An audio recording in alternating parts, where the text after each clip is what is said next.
its wars, but they can never hinder the power of the Lord. He will not be shaken, His truth will never fail. Rest in the assurance that Jesus will prevail. The Word still has its answers, the blood alone still saves. God is still our refuge, and the gospel still remains. Souls can still be rescued, for mercy still redeems. Rejoice, the tomb is empty, and Christ is still the King, the King.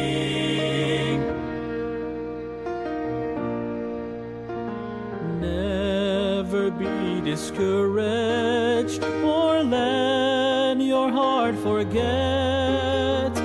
There is hope and victory, for Jesus conquered death. He'll return in power, but till that glorious day, lift His banner higher, stand strong and keep the faith. The Word still has its answers, the blood alone still saves. God is still our refuge, and the gospel still remains. Souls can still be rescued, for mercy still redeems. Rejoice, the tomb is empty, and Christ is still the King, the King. Unchanging and unmoving, sovereign and supreme, our hope and our salvation, we still declare, we still believe. The Word still has its answers, the blood alone still saves. God is still our refuge, and the gospel still remains. Souls can still be rescued, for mercy still redeems. Rejoice, the tomb is empty, and Christ is still the King. Souls can still be rescued, for mercy still redeems. Rejoice, the tomb still empty. Rejoice, the tomb still empty. Rejoice, the tomb still empty. And Christ is still the King. Christ is still the King.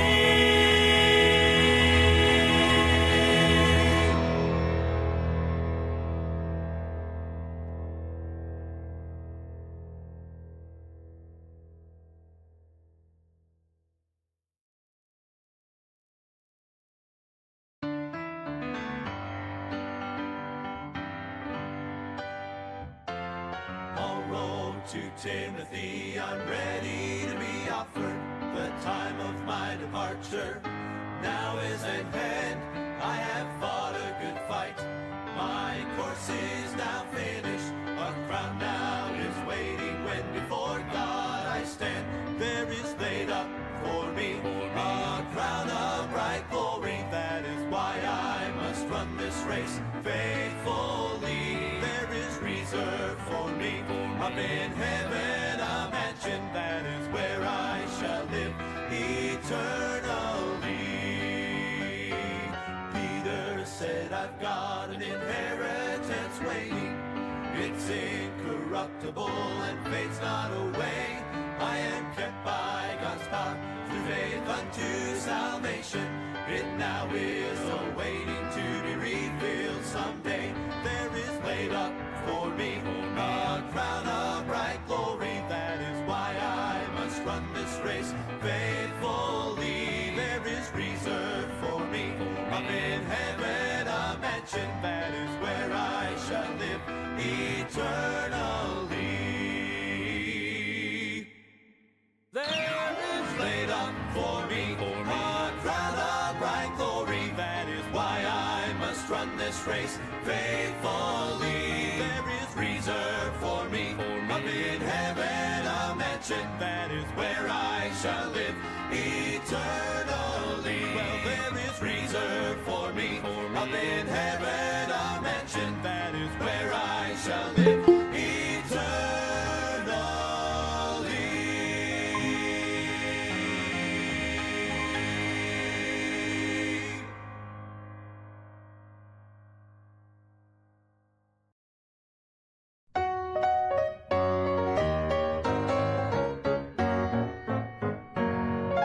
I've often wondered what heaven is like. Do the walls of jasper glisten in the morning light? Or will the crystal waters flow and carry praise on waves of glory? All the answers I will know when I take my flight. Make a bit of difference how large those mansions are. Fade off in the distance from the bright and morning star. So child, don't be disillusioned with all your questions here, 'cause you won't care or be disappointed when you get there. You will know that every question on earth has been erased when you need before His presence all majesty displayed. So come and live with me forever in the place that God's prepared, where every question will be answered. Heaven awaits.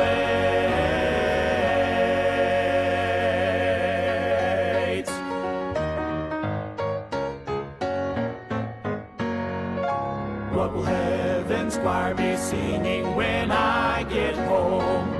Will it be a new song never heard here below?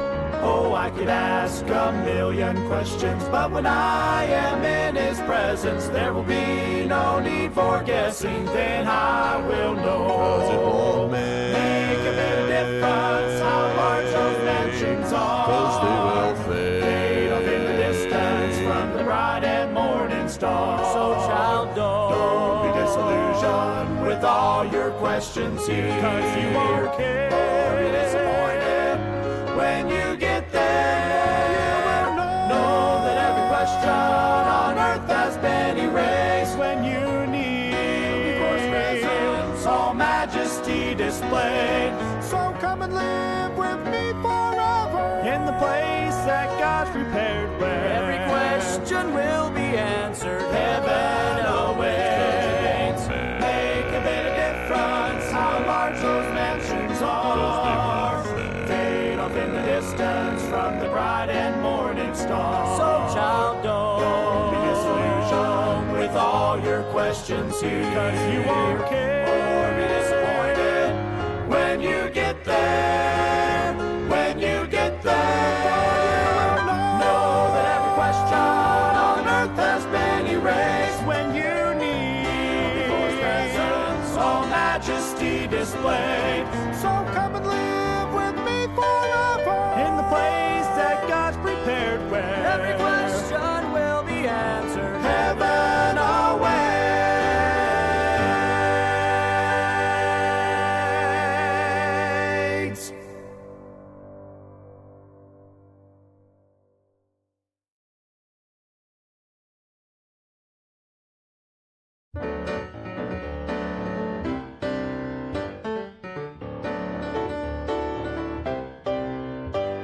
Elijah climbed the mountain, he was feeling down and out. It seemed like he was all alone, the only child of God around. He waited for a great and mighty visit from the Lord. but the wind and the fire and the earthquake didn't speak. It was a gentle whisper that brought him peace. Expect the unexpected when God's about to move. He will meet our every need in ways we wouldn't choose. Be still and know He's in control. His power will come through. Expect the unexpected and watch what God will do. You're holding to the hope that your deliverance will come. It's easy to suppose you know just how the Lord will get it done, but He just might surprise you by the way He brings you out. His time and His will and His plan are never wrong, so trust Him till the answer comes along. Expect the unexpected when God's about to move.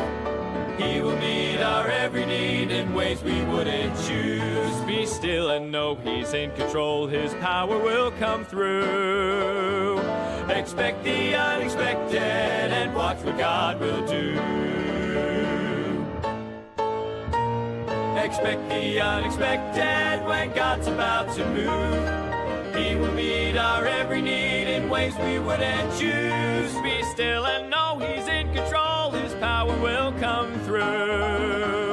Expect the unexpected and watch what God will do. Be still and know He's in control. His power will come through. Expect the unexpected and watch what God will do.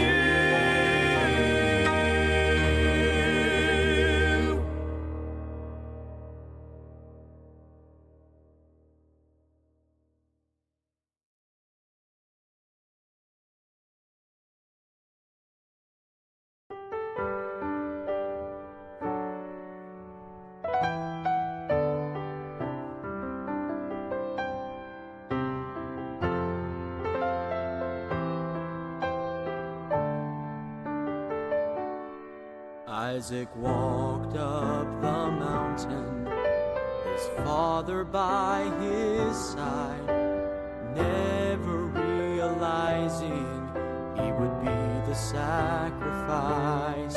And when Abraham raised up his hand to take his child's life, in his heart he must have wondered why. Sometimes God will take us to unexpected places, but in every situation we will find God will provide. God will provide beyond what we imagine, so much more than we can fathom. He will supply, God will provide, when we trust in Him completely and take each step believing like a child. God will provide.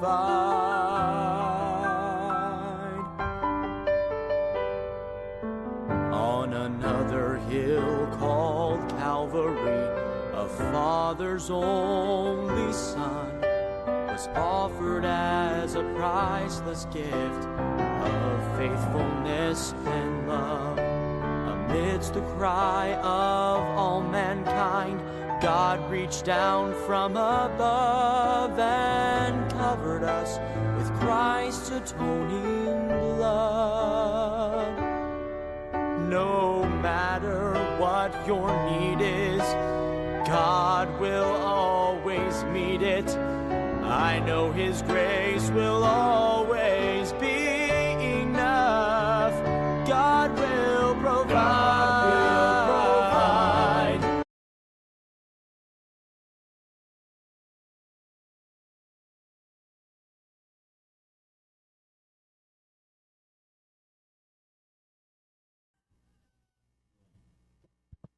Naimbag nga morning kakabsat, baro nga aldaw, baro nga parabor. Yan, isang malamig na umaga sa ating lahat. At yun, at isang mapagpalang umaga na tayo ulit nagtipon-tipon. Yan, sa devotion. And welcome ulit sa aming devotion, parang sagana group devotion. Yan. So, talagang napakalamig ng umaga na inuulan. Masarap magkukot. Pero, yan, we are so blessed na tayo pinili natin na mag-join sa Google Meet. Ay, Google Meet. sa devotion. Ayan.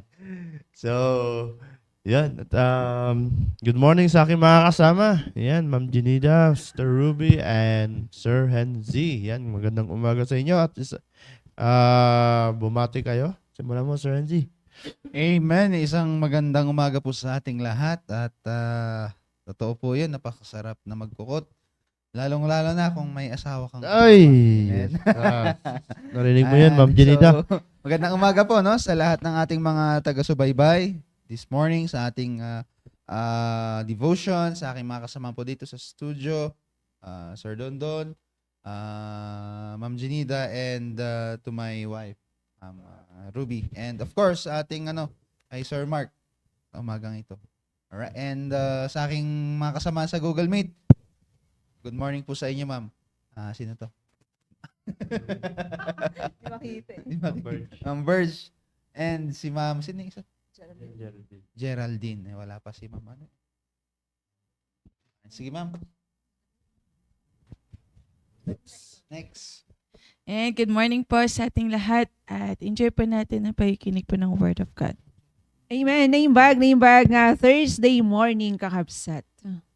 Yan. Alright. So, good morning. Kay Ma'am Bergie. Ma'am, bati ka. Morning po sa ating lahat, sa mga viewers and dyan sa studio. Alright. Yan. At, yun. Sakto naman dyan. Kasama ni Ma'am Bergie, si Ma'am Geraldine. Good morning. And Ma'am Sabel. Ma'am Sabel, good morning. Good morning. Naimbag nga agsapal kada tayo amin. Alright. Yan Morning. si Ma'am Sabel. Alright. So, yun. At, dako naman tayo sa Facebook Live. Batiin natin yung mga nag-join. We have 10 viewers for now.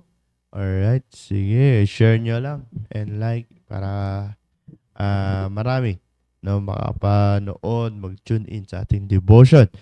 Good morning kay Ma'am Chaluyan. Good morning, Ma'am. Yan.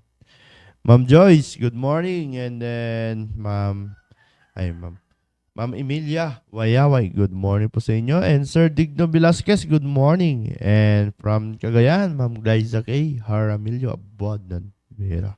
Haba. Yan. Ma'am Rachel Geraldo, good morning. Sir Salvador Bore, good morning. And, yan. Oh, si Banining.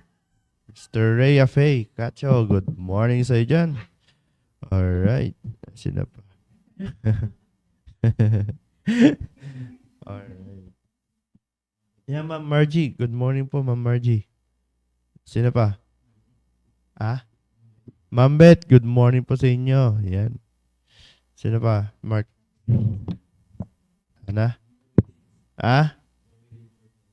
Yon, Ma'am Rowelyn Cortez, good morning po sa inyo. At sa 11 viewers na hindi pa nag-comment, good morning rin sa inyo. Alright, so puro mga parents na nandito. Except kay Ma'am Chaluyan and sino pa to? Si Banining. Yan, si Banining. Alright, so yan. Tag nyo na yung mga working singles dyan. Alright. Masarap talaga matulog ngayon, Sir Hensi. Lalo na kapag may kasama. Yan. Alright. So, alright. Dadako na po tayo sa ating topic. So, June na po. Talagang napakabilis, no, Sir Hensi? Yeah. Isang buwan na kasal na si Sir Hensi. Bira din natin na namamalayan. No? Bansa rin. Sayang no, hindi nakapunta sa mansa rin nila sa dagat. Alright. So, yan. At month of June na po at we have a new topic na pag-uusapan, no, for the month of June. All right, so yun. So ano ba ang topic po natin ngayon? Ayan, so si Pastor po ang nagbigay po sa atin. So sabi ni Pastor, topic po natin is spiritual preparation in marriage. So sakto-sakto na tatanungin na lang natin tong dalawa na to. No? Kung ano ba yung hinanda nila, no? Pwedeng Ma'am sila Jenita. na lang. No, Ma'am Bernie, Pwedeng tama sila- ba yun? Tama. Nakaligtas Sila na lang magsalita. Kaya hindi ako nag-prepare ng topic kasi tatanungin ko na lang silang dalawa eh. Tama ba, Ma'am Jenita? Anong masasabi mo? Ma'am, gamitin mo yung microphone, Ma'am, para... Ayan. Pero yan, syempre, magbibigay po ako ng introduction. Yan, magbibigay muna kami ng introduction para may preparation time sila Sir Hensi na the next devotion. Yan, puro tanong na lang kami kasi sila yung nakaranas eh, di ba? So, ano, hihingi na lang kami ng tip sa mag-asawa nito. Ayan. Alright, so napakaganda, no? Napakagandang usapin kasi talagang yun. Si Pastor ang nagbigay ng ito and I know na alam ni Pastor na talagang kailangan natin to as a working. Kahit sabihin mo hindi ka na mag-asawa, di ba? Kasi merong ganun eh. Ay, hindi. Uray awan. Uray awan. Sakit lang sa ulo yan mag-asawa. Sabi. Di ba? Pero, di ba, nakusahan, yan yung design eh. Kaya, ang Panginoon nga eh, siya yung the author, no? The author of a marriage. No? Kaya, napaganda na talagang mapaghandaan po natin, no? Huwag po natin sabihin ay, di na kailangan na maganda, no? Kung gusto mo isang tao, kasal agad, 'di ba? No? So, ganun yung turo ng mundo, no? Sapat na yung pagmamahal, no? 'Di ba? Syempre, kailangan 'yon. 'Di ba, Sir Reggie? Ano masasabi mo, Sir Reggie? Amen. Amen daw. Yan. Hindi lang sapat na mahal mo ang isang tao para pakasalan mo. Dapat preferred ka spiritually, no? At yun, napakaganda. Kasi, yan, napag-uusapan. I know, napag-uusapan na ito previous last year. Oo, tama. Last year. Na napag-uusapan about this topic in marriage. Pero, yun nga, no, saan mahalaga na mapalalahanan ulit tayo as a working singles, no? Alright, yan. So, yun, magbibigay lang kami ng introduction for this our session. So, napaganda, no? Kasi, I have, yun, keywords po dito, no? Sa very well known, no? Verse dito sa Hebrews chapter 13 verse 4. Yan, Hebrews chapter 13 verse 4. Ano po sabi po dito? Ayan.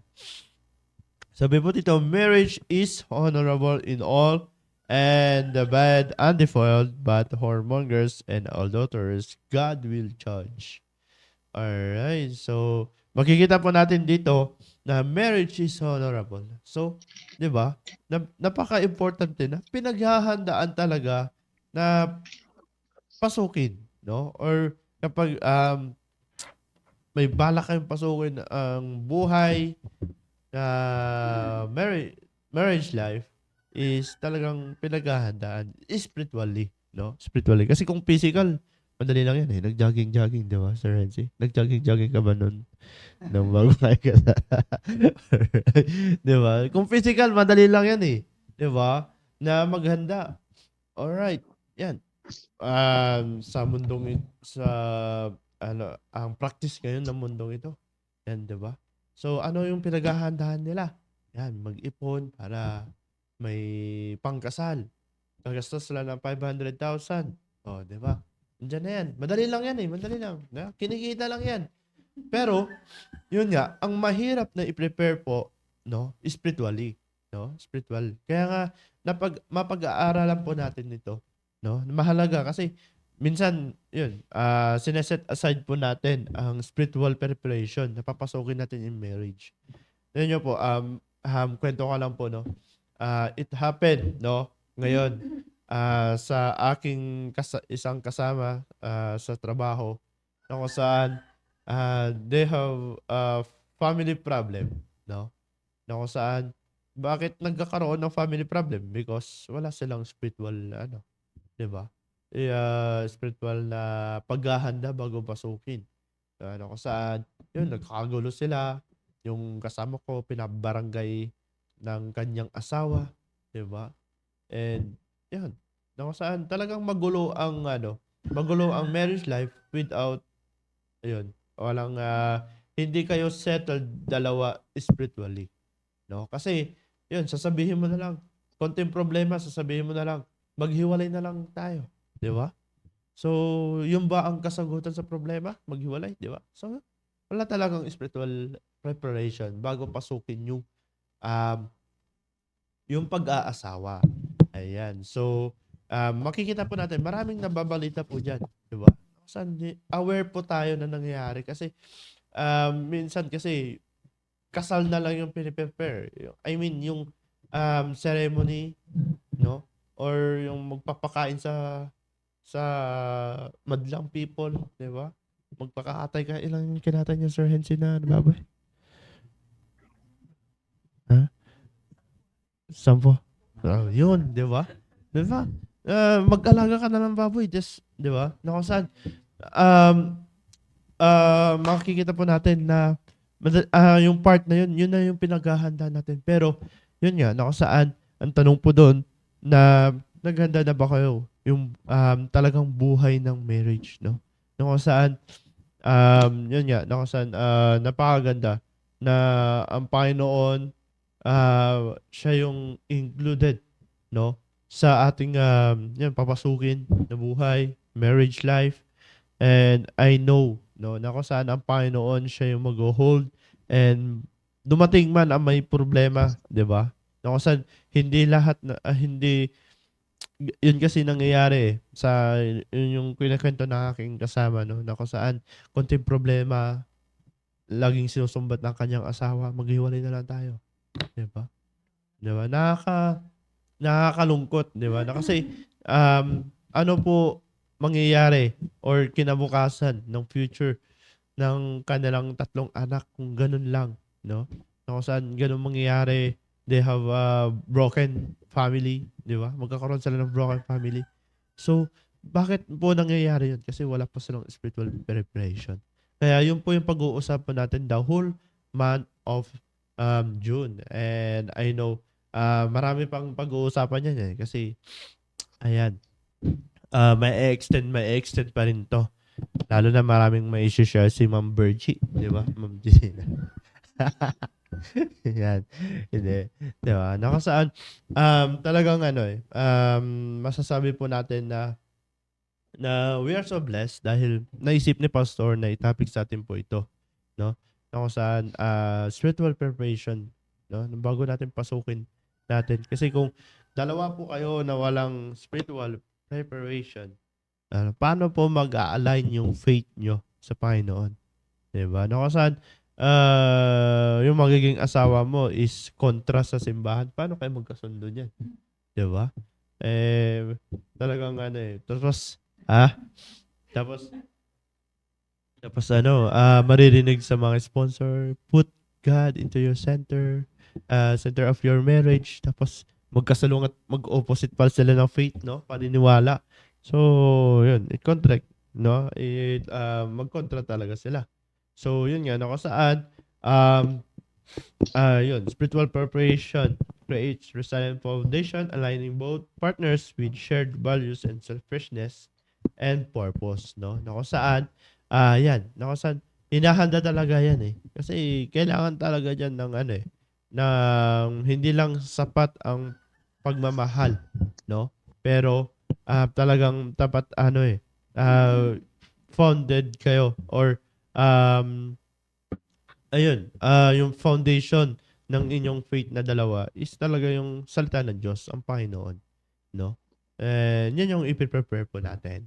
Kaya yun, at I know yung introduction, no, na saan bakit natin pag-uusapan itong spiritual preparation in marriage, no? So I know na ayun, si Sir Hensi talaga, no, na siya nakakaalam, no, kasi fresh pa yung kanilang ano eh, marriage life. Pero yun nga, na kung saan hindi naman pinag-uusapan kung fresh pa or gaano kayo katagal na mag-asawa. Na kung saan andyan dapat yung spiritual preparation nyo, hindi lang dapat siya sa una kundi it lasts, no, habang magkasama kayo, no, na dapat spiritual kayo, no, na founded by the word of God. Yan. So Sir Hensi, ano po masasabi mo sa ating topic, no, as a introduction? All right, Sir Hensi. Amen. Magandang umaga po ulit sa ating lahat. Ano po, tama po yung sinasabi po ni Sir Dondon, ano po, na at, napakahalaga ng spiritual preparation because as a Christian, ano po, especially we are a Baptist, ay talagang ito yung bagay na dapat pagpapahalagahan natin sa buhay natin, especially to you as a working singles, may ano po, kasamahan, ano. Although I'm not hindi na ako single, pero kasamahan po sa ating co-host ng ating programang ito, no po. Kaya napahalaga talaga that we need that preparation not only physically pero yung ating topic is spiritually. It's all about heavenly things, it's all about yun nga, righteousness at on how to live our life maging katulad ng ating Panginoong Jesucristo, kasi napakahalaga po talaga na laging binabanggit ng ating mahal na pastor that bilang isang Kristiyano ay the very tawag dito, the main thing is to be Christ-like, di ba? So kaya nga kung ikaw ay naghahanda, you need to prepare the things na yung, of course, dapat meron tayong we need God's principle in our life. At when we say principle, of course, ito po yung fundamental truth. Ito po yung belief or yung behavior natin, di ba?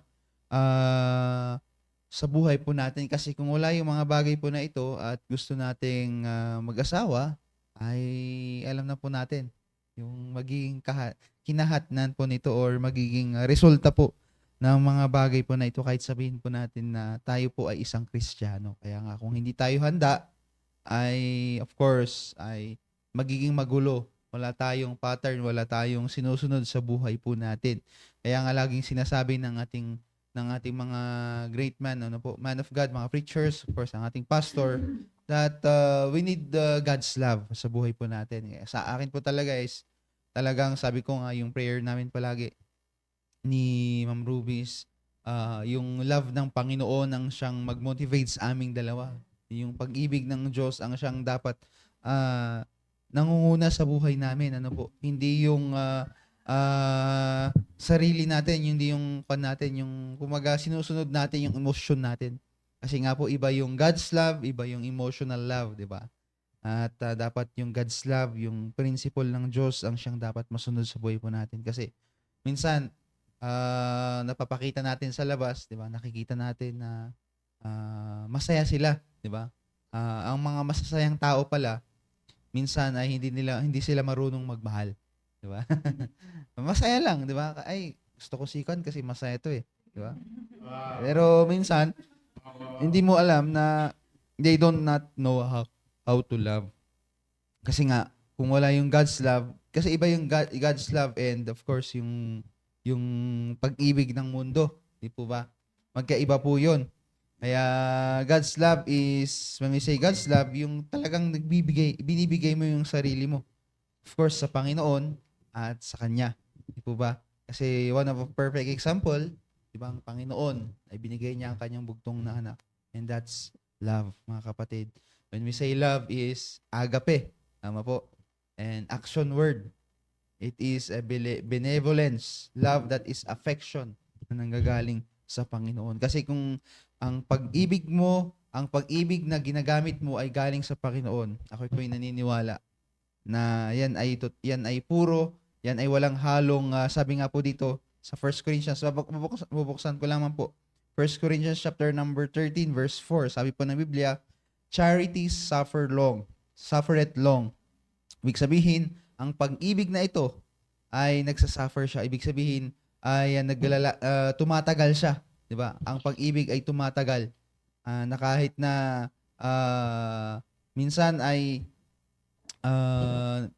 yung minsan nagsasawa ka, 'di ba? Minsan napapangunahan ka ng iyong emosyon, pero once na merong pag-ibig ng Panginoon ay mas lalo mong inuunawa o mas lalo mong nauunawaan yung mga bagay po na ito. Kaya nga, and is kind, charity inveight not, 'di ba? When we say inveight not, ay walang halong inggit. Tama po ba? Amen? So wala pong halong inggit. Inveight not. Not only that, not only inveight not, kundi charity vaunteth not itself. When we say vaunteth not itself, hindi nagyayabang. Tama po.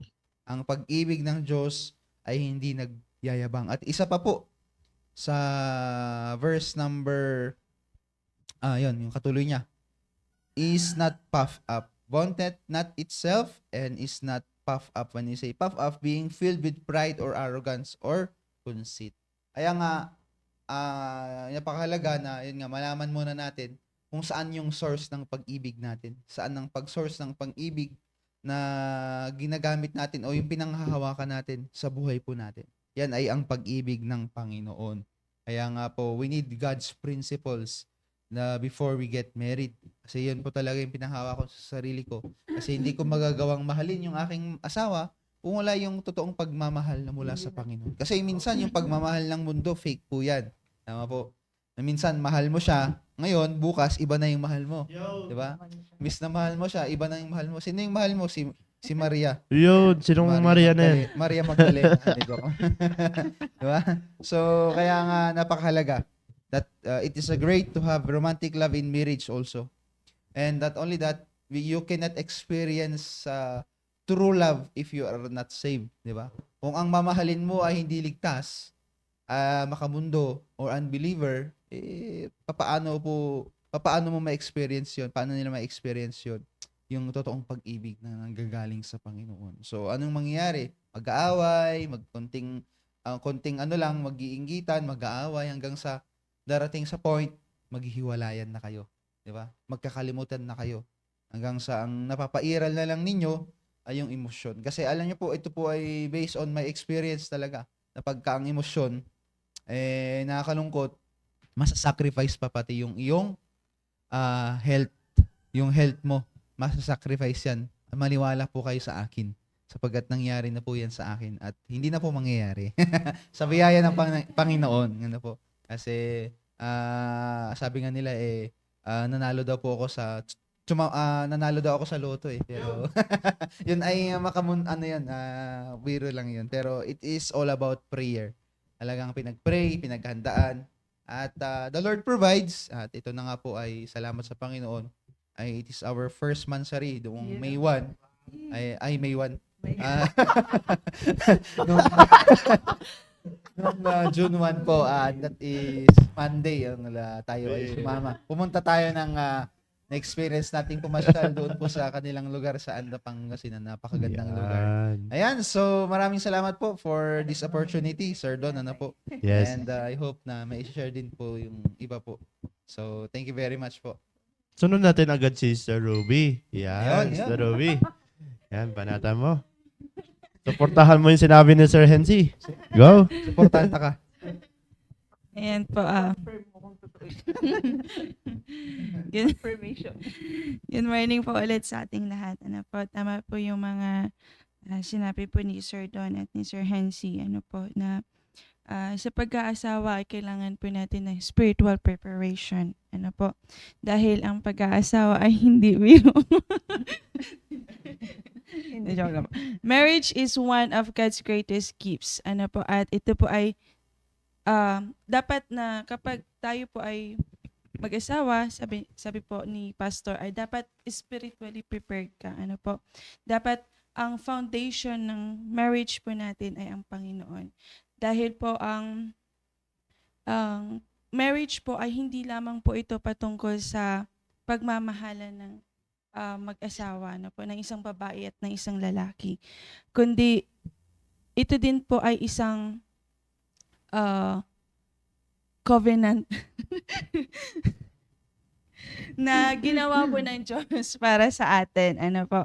At yun nga po na bago po, ang kadalasan po na kapag sa pag mag-aasawa po, ang kadalasan po na piniprepared po ng mag-asawa, ayan po ay yung pera, yung bahay, ano po, yung mga trabaho, mga plano sa kinabukasan, ano po. Pero po, ang tinuturo po sa atin ng Bible, ano po, na mahalaga po ang mga ito, ano po. Pero ang pinakamahalaga po, bago po tayo pumasok sa marriage, sa pag-aasawa, ano po, ay dapat kailangan tayo po ay spiritual prepared. Ano po? Ano po ibig sabihin po nito? Dapat malapit po tayo sa Panginoon. Kilala po natin ang Panginoon bago po tayo pumasok po sa marriage. Ano po? Dapat marunong po tayo na magtiwala at manalangin po lagi sa Panginoon. Dahil kapag tayo po ay dahil kung ang fundasyon po natin ay ang Panginoon, kilala po natin ang Panginoon, ano po, bago po tayo mag-asawa, ano po, mas magiging handa po tayong magmahal, ano po. At marunong po tayong magpatawad, magtiis. Magtiis. Ano po, yun po yun sabi ni Pastor last week, ano po, kapag tayo po ay spiritually prepared na po bago tayo mag-asawa, ano po, mas madali na po sa atin yun po yung intindihin yung isa't isa. Ano po. At sabi po dito sa Amos ba? Amos. Amos chapter 3 verse 3, sabi niya po dito, can two walk together except they be agreed? Ano po? Na ang talatang ito po, ano po, ay patungkol po ito sa mag-asawa, ano po, na sabi niya po dito, makakalakad ba ng magkasama ang dalawa kung hindi sila magkakasundo? If they are not agreed, sabi po ng Bible, ano po, kung yun po yung sabi ni Sir Don kanina, na kung yung isa ay gusto niyang maglingkod, pero yung isa hindi siya interesado na maglingkod. Ano po, hindi sila magkakasundo. Kaya, kung pareho po sila na spiritually prepared, ano po, ay magkakasundo po sila, at ang layunin po na sundin po nila ay yung salita ng Diyos. Kaya dapat po bago tayo pumasok sa marriage, ano po, ay kailangan tayo po ay spiritually prepared. Ano po, at yan lang. Yo, Ma'am Janita. Anong masasabi mo, Ma'am Janita? Amen. At ayun nga, kakaiba yung topic natin ngayon. Kaya nung sinabi ni Pastor, sabi ko makikinig na lang ako. Makikinig at magtatanong lang ako kay Sir Hensi tsaka kay Sister Rumi. Yan. Pero anyways, napakaganda na tayo bilang isang kabataan ay young people.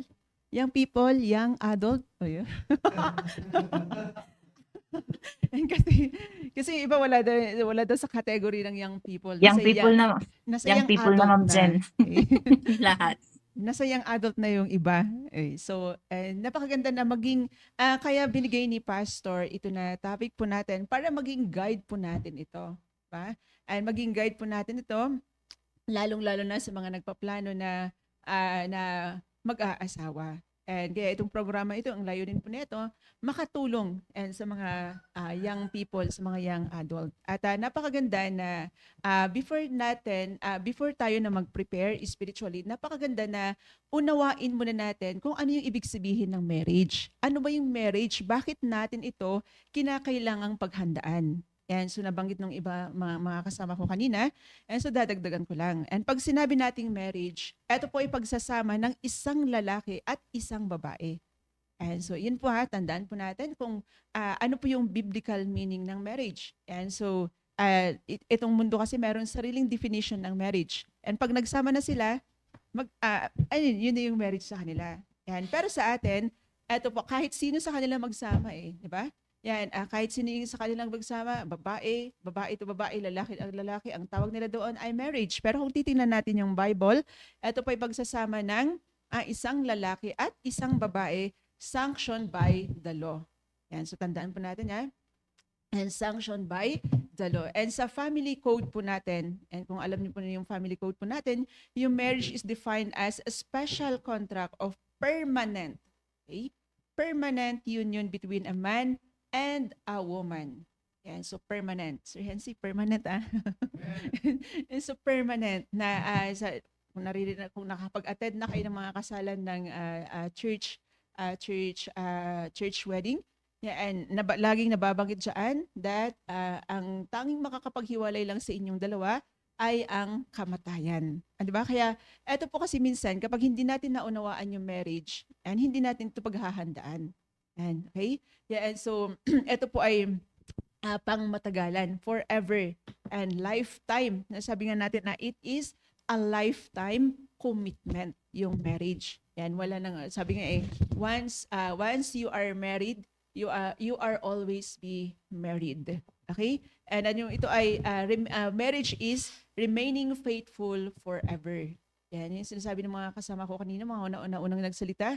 And ano man yung matutuklasan mo after ng marriage, and ano mang pag-uugali yan, and you should kinakailangang maging faithful ka pa din. Okay? Yeah, and so ang marriage din po, ito po ay hindi lang pagsasama ng lalaki at ng isang lalaki at isang babae. Pero ito yung pagsasama ng dalawang personalities. And hindi ko lang alam kay Sir Hensi at saka kay Sir Rubimi kung nararanasan nila ito. Diba? Magsasama kayo na, kalain mo yan, magsasama ka na magkaiba kayo ng pag-uugali, magkaiba kayo ng gusto. O halimbawa sa luto, di ba? Gusto niya adobo, gusto mo yung fried chicken. O di ba? Magsasama kayo ngayon. O di ba? Na minsan nakikita natin na kapag hindi kayo spiritually prepared, yun pa nga lang pag-aawayan nyo na. And sila mismo nagsasabi kanina. Di ba? Actually hindi ako nagsasalita dahil sa aking experience, but dun sa mga sinishare sa akin, and by the way, sa mga gusto pong mag-enroll sa Bible College, yan, isa po ito sa nga ino-offer sa STC, and marriage and family relationship. Yan, isang ano po yan, isang and sabi ni Sir Hensi, Sir Christian daw, go, mag-enroll daw. Yan, so, napakaganda na maunawaan po natin, ano? And it's not just a mixture of personalities, yan, it's a change of lifestyle. Diba? Yan, hindi ka na buhay binata, hindi ka na buhay dalaga. Iba na yung buhay mo na meron ka ng kasama lagi. Di ba? Na kinakailangan i-consider, kinakailangan mag-adjust. Di ba? And kasi napapansin natin na isa sa mga reason of failed marriages and because of lack of spiritual preparation. And kaya nga napakaganda na maunawaan muna natin itong ibig sabihin ng marriage. Okay? Yan, ulitin ko,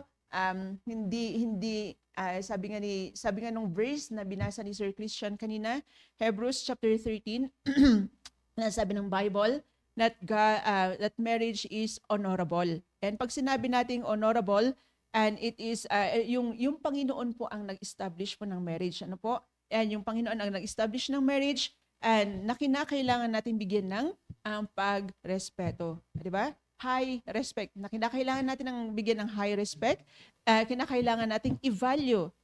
Bagamat sa panahon natin ngayon, hindi na binavalue yung marriage. Yan, hindi na marriage is honorable sa mundo. And pero sa atin, ang marriage ay kinakailangan nating bigyan ng mataas na paggalang, and kinakailangan nating i-value, kinakailangan nating i-honor. And bakit kasi? And ito po yung in-establish ng Panginoon. And in Genesis chapter 2, and Genesis chapter 2, diyan po natin makikita yung first record of marriage. And sabi ng Bible po diyan, and Adam said, this is now bone of my bones and flesh of my flesh. She shall be called woman because she was taken out of a man. Therefore shall a man leave his father and his mother and shall cleave unto his wife, and they shall be one flesh. O yun nga yung sinasabi ko kanina, hindi na ikaw mag-isa and meron ka ng kasama. And dalawa na kayo, pero sabi ng Bible, one flesh. So if you are not spiritually prepared, and paano kaya natin gagawin yun? 'Di ba? And may kasama ka na hindi sa lahat ng pagkakataon ay parehas kayo ng gusto. O 'di ba? And pero kaya kinakailangan nga natin maging spiritually prepared. At pag sinabi natin namang spiritual preparation, and tumutukoy po ito sa ating mind, yan, sa ating heart, sa ating character, lalong-lalo na. Di ba? Yan, kaya ito yung pinakamahalaga na ihahanda po natin before marriage. Yung spiritual natin, yung mind natin, yung heart natin, yung character natin. Kasi diba, lagi nating naririnig, if you are spiritually prepared, yan, ano man yung kakulangan, ano man yung mga deficiencies dyan, finances, or ano pa man yan, and kayang hilain yan kapag tayo ay spiritually matured. Yan. So, kaya nga, ang marriage, yan, kinakailangan pinaghahandaan yan. Okay? And pinaghahandaan ang marriage, at unang-una na dapat nating ihahanda dyan, yung spiritual po natin. And because marriage is for builders. Unang-una, narinig ko sa preaching ni Pastor Hill, marriage is for builders. And pag sinabi natin builders, kasi magbi-build ka magbi-build ka ng home, magbi-build ka ng family. Kaya nga sabi ni Pastor Hill doon sa preaching niya, and if you are not a builder, huwag mo nang pangaraping mag-asawa. And kasi ano yung bubuuin mo, 'di ba? Yan, kaya marriage is for builders, and pangalawa, marriage is for matured. At pag sinabi nating matured, yan, it is a mindset. Yan. Hindi lang yan by age. And kaya minsan, di ba, yung mga iba parang natatawa si Ma'am Zoe. Di ba, kapag sinasabi na, wala ka na sa kalendaryo. Mag-asawa ka na, di ba? Yan kasi, yun yung sukatan nila ng maturity. Di ba? Pag sinasabi, malapit ka nang malaglag sa kalendaryo or nalaglag ka na sa kalendaryo, yan, andyan na mga, mag-asawa ka na. Kailan ka pa mag-asawa, di ba? Trentahin ka na. Trentahin ka na. Yun yung sukatan nila ng maturity. Yan, pero ang sukatan natin, ang maturity sa atin, it is a mindset. And na ikaw ay mag-aasawa, pag-aasawa ang papasukin mo, hindi pagsasama. Yun yung sinasabi ni Sir Christian, di ba? Before siya na nag-asawa, ano yung mindset niya? Mag-aasawa ba siya? Or may makakasama lang siya. Diba? Yan kaya nga napakaganda na maunawaan natin. Kaya dinefine ko muna kung ano yung ibig sabihin. Bagamat alam ko na alam natin yung ibig sabihin ng marriage, pero dinefine ko muna ulit yan para mas lalo nating maunawaan kung ano yung marriage at bakit kinakailangan nating paghandaan. And okay, sa mga susunod ay mapag-aaralan natin yung mga importance, yung mga benefits, yung mga consequences ng not spiritually prepared na pumasok sa marriage. And Sir Christian. Thank you, Ma'am Jenida. Yun, napakinggan natin si Ma'am Jenida. Talagang maliwanag. No? Maliwanag pa sa ulo ng kalbo ang explanation niya. No? So, yun, nakasaan talagang prepared si Ma'am Jenida. Pwede na. Ayan. Lalaki na lang. Alright. Sige, Ma'am Bergie, anong masasabi mo about this topic bilang introduction? Ayan, amen, Ma'am Jen. Nasabi na ni Ma'am Jenida eh. Joke lang. Anyway, yun. Mahalaga nga while we are single, syempre, andyan yung i-grab natin yung opportunity na mag-focus tayo doon sa spiritual growth, di ba? Kapag naman sa spiritual preparation for marriage, andyan yung hindi natin maialis dyan yung spiritual growth natin, personal development natin sa relationship natin sa Panginoon. Ayan, and of course, syempre yung team natin is knowing God more, 'di ba? So while single, syempre andyan talaga yung privilege, andyan yung opportunities, 'di ba? Na hindi natin pwedeng sayangin. Yung mga panahon na, di ba, na pwede pa tayong mag-prepare for marriage, yung spiritual preparation. And yung nabanggit ni Sir Hensi kanina, yung having the mind of Christ, di ba? At syempre yung kanina na andun din dun sa fruit of the Spirit, di ba? Sa nabanggit nila yung character. yung about sa love is unconditional. Andun yung nabanggit ni Sis Ruby May, di ba? Yung pagtitiis na ano na sabi niya. So, nabanggit na nila yung mga, kumbaga, isa sa mga foundations nila, di ba, sa married life nila. And ganun din, hindi lang naman porque married ka na, doon pa lang madidevelop. So dapat, di ba, before getting married is nadidevelop na yung mga important, yung mga essential characters, di ba? Godliness na godly character sa atin. And andun nga sa Galatians chapter 5 verse 22. At syempre, in general, syempre we also have to grow dun sa 2 Peter 3:18 na personally we have to grow in grace. Andun yung and in the knowledge of our Lord Jesus Christ, di ba, na our Savior Lord Jesus Christ, na sabi niya yung grow. Dapat alam naman natin yung nag-enlarge tayo spiritually, andun yung grace, yung divine influence ng Panginoon sa atin. And then yung syempre yung knowledge, hindi lang siya sa ay alam ko yung story na yan sa Bible, hindi lang naman yun yung binabanggit dito na knowledge, di ba? Knowing the act, sabi niya dito na knowledge. It's learning from God's mighty act and experiencing God's mighty act. Yun. So if we experience God's mighty act, nakikita dapat natin sa buhay natin yung nai-experience natin, di ba, yung kilos ng Panginoon sa atin. And kung mapapansin natin, yung syempre basic, di ba? Doon pa nga lang sa sa mga basic na reminder sa atin how to grow, di ba? Yung kung paano tayo lumago is nakakaligtaan natin. Working singles pa lang yan. Syempre nasa working ka na and yet hindi pa nadidevelop yung mga basic, 'di ba, na dapat na isa sa buhay na natin.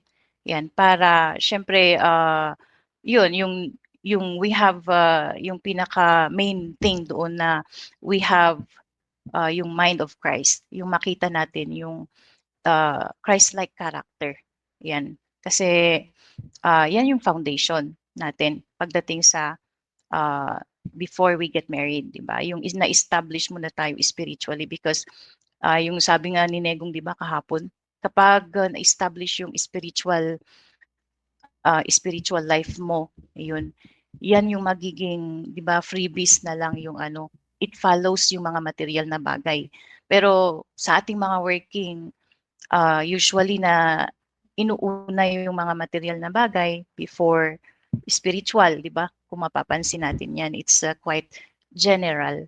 Kaya mahalaga na makita muna natin yung sarili talaga natin na marunong na tayo sa mga na-execute na natin yung mga basic na reminders ni pastor, di ba? And are we actively, di ba, usually are we actively involved sa sa gawain ng Panginoon? Kasi kung wala yan, syempre, how can you get married, di ba? Kung doon pa lang, hindi na natin magawa yung involvement. Ayan. And so, more, madami pa, syempre, that's in general na reminders, yan, before we get married. And may mga issues din tayo, di ba? Kasi sa buhay na hindi pa natin na-overcome, di ba? Siguro from our childhood, yung upbringing natin, hindi pa na kind of negative influence ng yung growing natin, hindi pa natin na-overcome until now, 'di ba? Like fear, yung may mga ganun. So, yun, it's so essential, 'di ba? Yun yung mga essential part na kailangan mabago ng salita ng Diyos. Syempre yung nabanggit ni Sir Hensi, yung pinanghahawakan natin diyan is yung salita ng Diyos talaga. Ayan, kaya kapag hindi tayo syempre puno ng salita ng Diyos, wala tayong magiging foundation. Kung paano ka magha-handle, 'di ba? Wala kang magiging source of wisdom. Paano mo i-handle yung married life mo? Ayun. So, still bottom line is yung kilala natin ang Panginoon, mas nakikilala pa natin ang Panginoon as time goes by. So we grab the opportunity serve Him more, di ba? Kasi doon lang natin may experience ang Panginoon, di ba? In serving Him. Ayan. At karagdagan lang ito sa sinabi ni Ma'am Ginita. And I think yun lang ang masasabi ko. Okay. Back Yun. to studio. Thank you, Ma'am Bergie. Yan. So, yan. Maraming share si Ma'am Bergie in the next devotion natin, no? All right. So, yun. Nakita po natin yung kahalagahan na gaano ka-importante ang spiritual preparation pagdating, no, na papasukin po natin yung marriage life, no? So, yun, unti-unti tayo, no, ma-enlighten or yun, matututo, no, na sa ating mga devotion. All right. So, yun, Ma'am Sabel, anong masasabi mo? Yan, about this topic. Yan. So, alam ko prepare ka rin eh. Yan. Good morning. Di po ako prepared, sir. Wow, sir.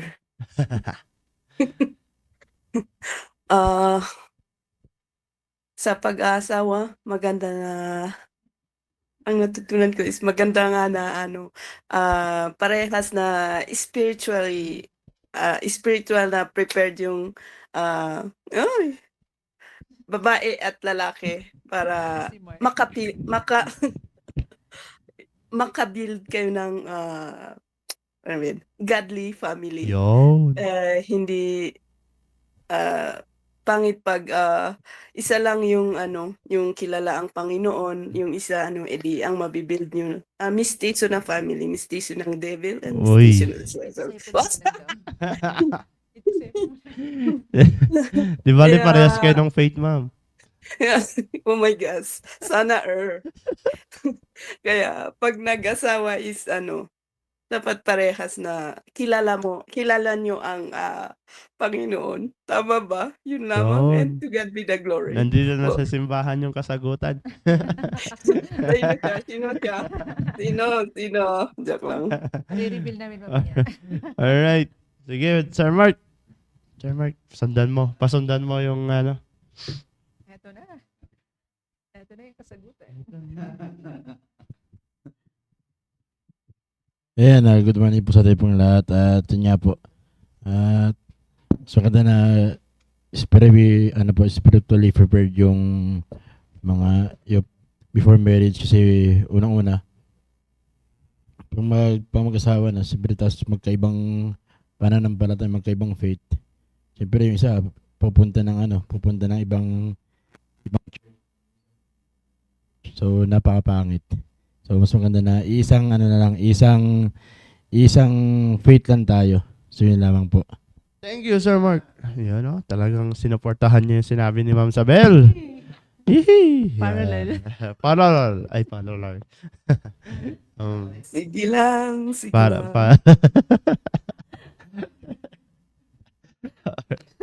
Alright. So, yan. Nakita natin na from this topic, yun. Matututo po tayo, no? Kaya, yun, sa mga nasa Facebook Live na working singles, I hope na, yun, nakikinig po kayo. And, yun, sama-sama tayo. And, kung kaya naman yung internet nyo, why not join the Google Meet para, wala namang, hindi naman mahirap yung katanungan po namin after the, bago mag-end ating devotion. Kaya wag kayong matakot kasi kahit sabihin nyo, oh my gosh lang sa okay lang yun. Alright, so yun. Tuloy-tuloy lang po ang ating pag-tune in sa ating devotion. So, yun. At sa Sunday, we have a Student Sunday. So, kahit hindi na tayo student, mag-invite pa rin tayo. Alright, no, mag-invite kahit yung mga co-workers natin, no. Kailangan din nila ang salita ng Diyos, no. So, Si Ma'am yun. Emilia, baka may payo siya. Ma'am Emilia, may payo ka daw, sabi ni Ma'am Bergie. Baka Payuhan niyo si Ma'am Bergie. Payo siya kina Sir Hensi. Akala ko hindi ako tatanungin kasi wala naman hindi na kailangan mag-prepare. Joke. Sa akin naman, Piece of advice. nakapaka-bless niyo po kasi ito nga, nagpe-prepare muna kayo bago kayo sumabak sa pinakamahirap. Kasi unlike sa akin na baptist naman ako noon, kaso walang ganito na talagang may preparation. So siguro kung nag-prepared ako, baka siguro isa din akong back. Joke lang. Young adult, ma'am. Young Ganyan po adult. yun. Kasi Young adult daw. kasi yung naging kwento ko lang para may aware ba sa inyo. Kaya kwento ko lang yung nakilala ko na mabait naman siya nung magkasama ay magka-work kasi kami. So nung nakikilala ko siya, mabait naman. Pero nung nag-asawa na kami, doon ko na nakita lahat. Lumabas na lahat. So hindi mo talaga alam kung hindi mo talaga makikilala yung isang tao kung hindi mo nakakasama. Pero sa ganitong pinapag-aralan natin, kahit yung may preparation po kayo, at least yung may word of God po kayong, yung natatakot kayong, siyempre pag sumabak kayo ng ganito, pag may problema, alam nyo na yung solution. Kasi nga, yun nga yung sinumpaan nyo na ang ano lang ng kamatayan ay paghihiwalay ay yung kamatayan. So mas maganda yung ganito. So blessed po kayo kasi may preparation kayo. Kaya sa akin na sabi ko siguro sabi ko nga baka pero hindi ko naman pinagsisihan kasi mayroon naman maganda din na bunga. At yun lang po, salamat. Thank you, Ma'am Emilia. Yan. Kaya Di ba? pala Amen. sa nagbaak na yung mga nandito. Aray ko. Ayan. Si Maya sabi niya, bakit ka nag-leave sa GC? Sabi ko, puro baak kasi yung nandun. Sabi niya. Pambihira. Maya. Pambihira. Yan. Oo, ma'am. Yan. Forever young yung dapat sabihin niya. Yan. Mga forever young. Young adult. Young adult. Forever young kasi Oo. mga senior citizen yun eh. Kala ko Youngstown. Young adult. Alright. Yung adult. Alright. So, yan. At tuloy na natin. No? Thank you, Ma'am Emilia. Yan. Talagang tama. No? Saan? We are so blessed no na napakinggan or napag-aaralan natin no ngayon na talagang kung ano talaga yung i-prepare natin pagdating sa marriage life. Yan, maraming salamat at yun at yun lang po. At yun, Sunday, Student Sunday is a special Sunday for us. And yan, pag-pray pa natin yung panahon. Tag-ulan na talaga, no? At na Sunday, yan, gumanda ang panahon para hindi walang rason yung mga may invite po natin, no? Alright, so tuloy-tuloy lang po tayo and another announcement, wala na? Okay, sige, tayo magwakas sa panalangin. Let's pray. Dakilang Diyos, maraming salamat Panginoon sa natapos na devotion. Bless niyo po aming napag-aralan na tumatak sa aming puso't isipan, Panginoon, ang inyong salita at kami lalago, Panginoon, at maging mature, Panginoon, sa inyong salita, Panginoon. Kaya bless niyo po yung aming gagawin sa buong maghapon. Ingatan at gabayan niyo po kami, Panginoon, at patawad sa mga nagawa ng kasalanan at padalakan sa Jesus. Amen. Thank you and God bless. Thank you. God bless po. Okay. Kape, Ma'am Jenida, Ma'am Bergie.